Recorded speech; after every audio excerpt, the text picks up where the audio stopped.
Welcome back everybody to another Adobe After Effects CS6 tutorial. In this tutorial we are going to be talking about the timeline panel. And the timeline panel is down here, and I'm going to teach you what each of these buttons is real quick. I'm not going to go in full depth about everything, but I'll just give you a general overview of the timeline panel. So to start out, we'll just start from the left up here, and you notice that there are different tabs here. These are for each of your comps, and you can X out of these if you would like. So we can bring up, so it's just maybe one, and it's easier to, it's easier not to have a million tabs sometimes, but sometimes it is easier to have a bunch of tabs open so you can quickly search through. So if you open this, it'll open up another tab down here. And we'll start here. This is your time display, and if you alt click on this, control click, my bad. If you can control click on that, it'll alternate between frames and like a time code, and it'll tell you, it says what your frames per second are right here. That's helpful. This is the quick search, almost the same as the quick search up by the project panel. The next is the composition mini flowchart. This is the live update button. The next one is the draft 3D. This is the hide shy layers button. This is the enable frame blending button. This is the enable motion blur button. This is the brainstorm button. Here is the auto keyframe properties button. This is the graph editor button. And down here we have, down in this left corner, expander collapse the layer switches pane. So there you go, you can see what that does. This one down next to it is the expand the transfer controls pane. Let's see how that works. And then the expand the in and out duration panes right here. You can see those. You have the toggle switches and modes button, which will change these right here. See that? Changes that. This is to zoom in and out your timeline down here, and obviously this is to scrub back and forth when you're zoomed in. And here's your current time indicator here. Click and hold to scrub through, or you can use the page up and page down button to go frame by frame. Hold the shift button to hit page down, and it'll go up 10 frames. Or page up to go back 10 frames, which is very handy, and you should always remember that because you may need to go frame by frame sometimes. Happens all the time.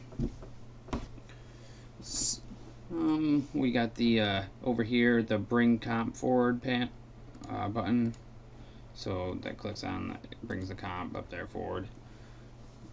And this is the marker. Click and hold on it, and you can drag a marker over. And if you hold shift, it'll snap to your current time indicator. Here is the end and beginning of your comp. So if you ever wanted to basically render to right here, and maybe you have like 10 seconds of black space at the end, you can bring this over to a certain time area, and it'll stop rendering there. You can also use it to cut off. If you hold shift, it should snap it right to where your current time indicator is. Let's see what else. This button here also kind of functions the same as down here, this scrubber. Zoom back out. Well, that's a nice face. We'll go back to here. I like this shot because it's nice and bright. And then here's your the menu settings for that you have on basically all your panels. And so it's good to know what the buttons are named. That way, if someone asks you to go to the graph editor and fix something, you know that the graph editor button's over here. If someone asks you, if your client asks you while he's standing there, which sometimes happens, because sometimes they know the program and they might think they know everything, but you make sure that you know what you're doing, and you know to click on the graph button editor. If you say I don't know what that is, sometimes you don't look as professional.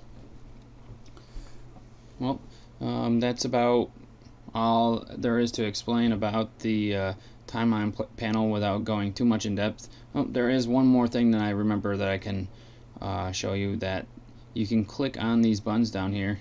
These see how they're enclosed? You can click on them and hold them and drag them to different areas. Some people like bringing this section over here because it's easier to, you use this section a lot to hide layers, and you can turn audio off, and it's keyframe assistant kind of thing. You can lock the layers. It makes less mouse movement, because you do use this section quite often. But I like to leave it over here. Some people, it's everybody's preference. And yep, that's it this time. Not gonna bring any more surprises out there. So, hey everybody, today we're gonna be learning about animation in After Effects CS6. It's basic animation techniques that you can use all the time. There's a lot of animating in Adobe After Effects, a lot of 2D and 3D, and they both have different techniques. Today we'll be learning basic 2D animation. So I was at McDonald's the other day, and I was kind of getting sick of the same old menu. I don't get it all the time, but McDonald's has been around forever, so I wanted to try to spice things up. So I heard about this new sandwich, and I figured I'd try it out, and it was pretty damn good. So what I did was I got a McDouble, and I always get mine with no onions because I don't like their onions there. And I also got a McChicken, and what I did is I put the McChicken inside the two patties of the McDouble, the two beef patties there.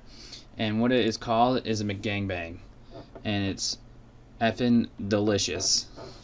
And it's probably like a heart attack waiting to happen, but I didn't care that day because I was just hungry and lazy, and I just wanted something greasy. So I figured I'd just share that with you. If you guys have any other cool concoctions from these fast food restaurants, leave a comment below, and I'll definitely try some of them. But on to the tutorial. Delete this crap. There we go.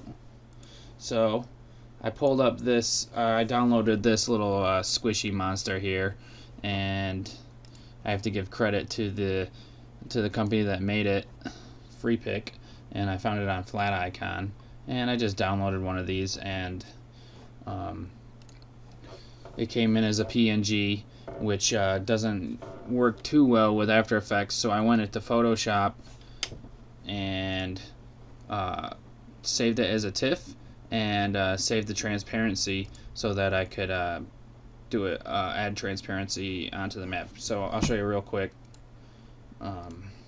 Import file, and then this is the PNG, and when you see I bring it in, it's got the alpha is, the white alpha is still on the back, and that's not what we want. So I just saved it as a TIFF, and that's how it works. It's an easy way. You don't have to mess with effects or anything. So let's delete that out of there. So basic animation. You use the arrow key here to move your guy around. Let's see, and you twirl down here, and you can see the transform menu. If you twirl it down again, then you get these different settings here: the anchor point, position, scale, rotation, and opacity. Well, the position is what you use for moving left to right and up to down in 2D space.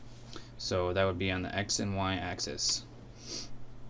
To start animating, you always want to click on this little stopwatch here, and that sets a keyframe. And that'll be every time you have that stopwatch enabled right there, it'll always set keyframes every time you move. So let's move ahead 2 seconds, and if we move this guy over, if you hold shift, he'll move in a straight line while you're dragging. If you let go of shift, he'll move anywhere you want. So straight line across, and now you can see he moves. So if you go in the middle here, maybe you want him to move up a little. So there we go. Then you got a nice little motion path there. Now, it's not always time efficient to always be twirling down and going here, because the little triangle is so small you got to get right on it. So the quickest way to get to your animating position is the hotkey P while you have your layer selected. So press P, position comes up. There you go. Easy enough. So that's a basic quick tutorial on how to animate your position, and then in a later tutorial we'll go over advanced techniques. So thanks for watching. Stay tuned.